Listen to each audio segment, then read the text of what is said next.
अस्सलाम वालेकुम जुले दोस्तों। एक बार आप लोगों की खिदमत में फिर से हाजिर हुआ हूँ एक और ट्रेवलॉग के साथ जिसका नाम है कश्मीर लद्दाख एंड ज़ंस्कार। इस किताब को लिखा है मार्गरेट और रॉफ स्केटलर ने। दोस्तों, किताब के रिव्यू करने से पहले आप लोगों को बताता चलूं कि मैं जिन जिन किताबों का जिन जिन ट्रेवलॉग्स का मैं रिव्यू करता हूं उनका जो मेन जो पॉइंट रहता है वो रिप्रेजेंटेशन रहता है कि representation of Ladakh, how they represented Ladakh, और उन्होंने किस तरह से लद्दाख को रिप्रेजेंट किया है, किस नज़रिए से रिप्रेजेंट किया है, या उनको पॉजिटिवली रिप्रेजेंट किया है या नेगेटिवली रिप्रेजेंट किया है। जिस तरह से रिप्रेजेंट किया है जो मैं अपने हिसाब से उनके ऊपर रिव्यू करता हूँ कि ये उन्होंने अच्छा लिखा है या उन्होंने बुरा लिखा है। तो ट्रेवलॉग के बारे में कहने से पहले, बोलने से पहले आप लोगों को बताता चलूं कि लद्दाख आज़ादी मिलने के बाद आफ्टर 1947 1974 तक लद्दाख बाहरी विजिटर्स के लिए, बाहरी सियाहों के लिए बंद रखा गया था हिंदुस्तान सरकार ने। उसकी वजूहात थे पाकिस्तान और चाइना के साथ बॉर्डर कन्फ्लिक्ट्स होने के बाद। तो 1948 में पाकिस्तान के साथ एक जंग लड़ा गया, और साथ ही साथ 1950 में चाइना ने अक्साई चीन पे हमला करके अक्साई चीन को अपने कब्जे में कर लिया। और उसके साथ चलते चलते 1962 में जो चाइना ने रातों रात हिंदुस्तानी फौजों पर हमला किया था, उसने एक जंग की शक्ल इख्तियार की थी। उसके बाद 1965 और 1971 में फिर से हिंदुस्तान जंग में उलझ गए थे, हिंदुस्तान, ये पाकिस्तान और हिंदुस्तान एक बार फिर से। तो 1971 के बाद मुज़ाकरात शुरू हुए और 1974 में जाके हिंदुस्तान सरकार ने बाहरी लोगों के लिए, बाहर बाहर के जितने भी सियाह है या जितने भी विजिटर्स है, चाहे वो स्कॉलर्स हो, चाहे वो हिस्टोरियंस हो, साइंटिस्ट हो, एक बार फिर से लद्दाख में आने की इजाज़त दे दी। तो ये जो राइटर्स है मार्गरेट और रॉफ स्केटलर, ये दो पहले लद्दाखी सियाह है जिन्होंने लद्दाख का दौरा किया था अपने ही पर्सनल गाड़ी में। दोस्तों, ये दो राइटर्स एक बार लद्दाख का दौरा करने के बाद, सफ़र करने के बाद एक बार फिर से लद्दाख का सफ़र करते हैं और इस बार ज़ंस्कार भी जाते हैं। तो इस बार उन्होंने पूरा लोगों के बारे में लिखने के लिए, उसके ऊपर फिल्म बनाने के लिए, लद्दाख के धुन को, मौसीकी को रिकॉर्ड करने के लिए वहाँ पे जाते हैं। तो ये जो किताब है ये पहली बार 1981 में जर्मनी में पब्लिश हुआ था, और इसको पहले इसका किताब का नाम था कश्मीर और लद्दाख।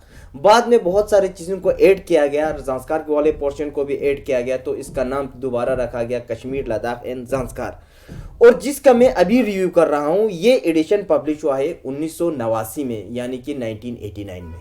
दोस्तों, इस किताब में जम्मू और कश्मीर के बारे में भी इन दोनों मुसन्निफों ने तफसीलन बयान की है, लेकिन हमारा कंसर्न यहाँ पे लद्दाख पे है, तो हम सीधा लद्दाख के पेज पर चलते हैं। तो लद्दाख में वो फिर से दूसरे राइटर्स की तरह, दूसरे मुसन्निफों या दूसरे ट्रेवलर्स की तरह जोजिला के थ्रू लद्दाख में आते हैं। तो जोजिला पे एक तस्वीर भी उन्होंने शेयर की है जिसमें हमने साफ देखने को मिलता है एक गाड़ी और कुछ लोग भी वहाँ पे चल रहे हैं या वहाँ पे है। और साथ ही साथ उस पर आते ही मटाइन के थ्रू द्रास होते हुए कारगिल पहुँचते हैं। तो दूसरे लोगों की तरह, दूसरे सयाहों की तरह, जिस तरह से मार्को पेलिस ने या कौले लैम्बर्ट ने माटाइन के बारे में, द्रास के बारे में अच्छे से लिखा था, बयान की थी, लोगों के बारे में थोड़ा थोड़ा बयान की थी, लेकिन यहाँ पे इन दोनों राइटर्स ने ऐसा कुछ बयान नहीं किया है। डायरेक्ट ही कारगिल जाके ही कारगिल के बारे में लिखते हैं। दोस्तों, मार्गरेट और रॉफ ने कारगिल के बारे में बहुत कुछ बयान की है, तो इसमें हम कुछ टॉपिक क्रिएट करके हम देखने की कोशिश करेंगे कि उन्होंने कारगिल को किस तरह से रिप्रेजेंट किया है। दोस्तों, मार्गरेट और रॉफ लिखते हैं कि कारगिल एक ज़माने में स्लिक ट्रेड रूट पर एक स्ट्रेटेजिक लोकेशन था तिजारत के लिए।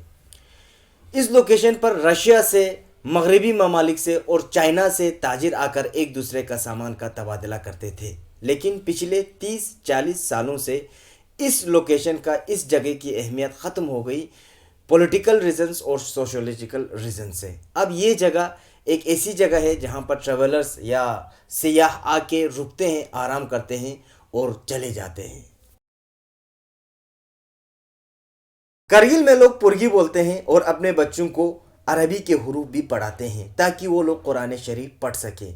इसे करने से कुरान शरीफ तो पढ़ तो सकते हैं, लेकिन अरबी के अल्फाज, अरबी का माना या अरबी का जो ज़बान होता है वो समझ नहीं सकते। इसी के कंट्रास्ट में वो लोग लिखते हैं कि बुद्धिस्ट भी अपने बच्चों को तिब्बतन स्क्रिप्चर पढ़ाते हैं, लेकिन इसके पढ़ाने से फ्लुएंट तिब्बतन नहीं बोल सकते। دوستو یہ اس بات کا خیال ذہن میں ضرور رکھیے کہ دوسرے سیاحوں کی طرح، دوسرے ٹریولرز کی طرح ان دونوں رائٹرز نے بھی کرگل کے چھوٹے شہر کا ہی معائنہ کر کے اس لینگویج کے بارے میں یا کرگل کے بارے میں لکھا ہے۔ حالانکہ اگر تھوڑا سا ریسرچ آگے پیچھے جا کے دیکھتے تو ہمیں یہاں پہ شینا یا بلتی یا دردی لفظ بھی بردرتی لینگویج بھی ہمیں یہاں پہ دیکھنے کو ملتا، لیکن اس میں دیکھنے کو نہیں ملتا۔ حالانکہ بلتی بولنے والے تو زیادہ تر کرگل بازار میں ہی موجود ہے، لیکن اس کتاب میں بلتی نام کا کوئی بھی شبد دیکھنے کو ہمیں نہیں ملتا۔ کرگل میں لوگ شیعہ مکتبیہ فکر سے تعلق رکھتے ہیں، انہوں نے بریکٹ میں بھی لکھا ہے جیسے کہ ایران میں، اور یہ لوگ اپنے ایکسٹریم آرتھوڈوکسی یعنی کہ پرانے خیالات کے لیے جانے جاتے ہیں۔ بازاروں میں عورتیں بالکل دکھائی نہیں دیتے، اور ساتھ ہی ساتھ معمول کے جو تفریح ہوتے جیسے کہ ناچ گانے کا کرگل میں دیکھنے کو نہیں ملتا۔ اور وہاں کے لوگ، کرگل کے لوگ اپنے باہری لوگوں کے ساتھ، سیاحوں کے ساتھ اچھے سے پیش آتے ہیں، اور وہ اپنے ریڈرز کو بھی یہی صلاح دیتے کہ ہمیں بھی چاہیے کہ ہم ان کے ساتھ اچھے سے پیش آئے اور اپنے ڈریس کا، اپنے لباس کا خاص خیال رکھیں۔ دوستو مارگریٹ اور روف لکھتے ہیں کہ کرگل میں بہت سارے امام باڑے دیکھنے کو ملتے ہیں، لیکن یہ بالکل دیکھنے میں دلچسپ نہیں ہوتے ہیں۔ ان امام بارگاہوں میں لوگ ماتم کرتے ہیں امام حسین کی یاد میں۔ آگے وہ لوگ جو لکھتے ہیں وہ تھوڑا تاریخ کے حساب سے بھی بہت غلط ہے۔ ان کا ماننا ہے کہ کربلا کے شہداؤں میں امام حسین اور امام حسن علیہ السلام دونوں شامل تھے، حالانکہ تاریخ کے حساب سے امام حسین علیہ السلام نے یہ جنگ لڑی تھی اور امام حسن آلریڈی وفات پا چکے تھے واقعہ کربلا سے پہلے۔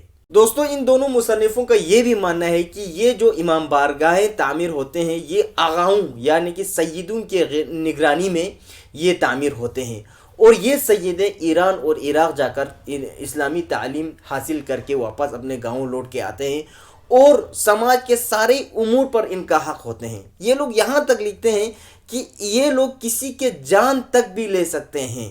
اس کا مطلب یہ ہوتا ہے کہ یہ سید، یہ آغا کسی کے بھی جان لینے کے اوپر اپنا حق رکھتے ہیں، وہ لوگ کسی کو بھی حکم دے گا تو کسی کا بھی جان لے سکتے ہیں۔